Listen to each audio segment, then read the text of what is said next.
10 ఏళ్ల బీఆర్ఎస్ పాలన రాష్ట్రాన్ని అప్పలపాలు చేసిందన్నారు మంత్రి వివేక్ వెంకటస్వామి. సిద్దిపేట జిల్లా జగదేవ్పూర్లో కొత్త రేషన్ కార్డుల పంపిణీ కార్యక్రమంలో పాల్గొన్నారు. ఇందిరమ్మ ఇండ్లను నిబంధనలకు లోబడి కట్టుకోవాలన్నారు. సిద్దిపేట జిల్లాలో అందరికీ మేలు జరిగేలా ప్రభుత్వ పథకాలు అందిస్తామన్నారు. కాంగ్రెస్ ఇచ్చిన హామీలను ఒక్కొక్కటిగా అన్ని నెరవేరుస్తుందన్నారు మంత్రి వివేక్.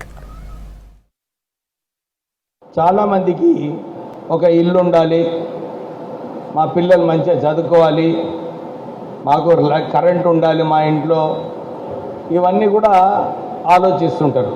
మన కాంగ్రెస్ ప్రభుత్వము మొన్న ఎలక్షన్లలో అందరికీ బీద ప్రజలకు వారికి కొన్ని ప్రామిసెస్ చేయడం జరిగింది. ఫస్ట్ ప్రామిస్ ఏంటంటే మీ అందరికీ ఇందిరమ్మ ఇల్లు కట్టిస్తామని చెప్పి రాష్ట్ర ప్రభుత్వము మీ అందరికీ మాట ఇవ్వడం జరిగింది.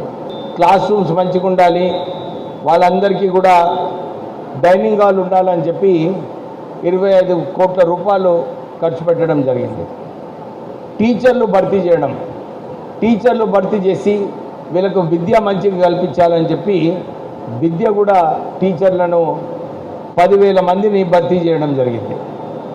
దాంతోపాటు బీద ప్రజలు మంచిగా తినాలి, వాళ్ళందరికీ సన్నబియ్యం ఇవ్వాలని చెప్పి సన్నబియ్యం కూడా ఇవ్వడం జరిగింది.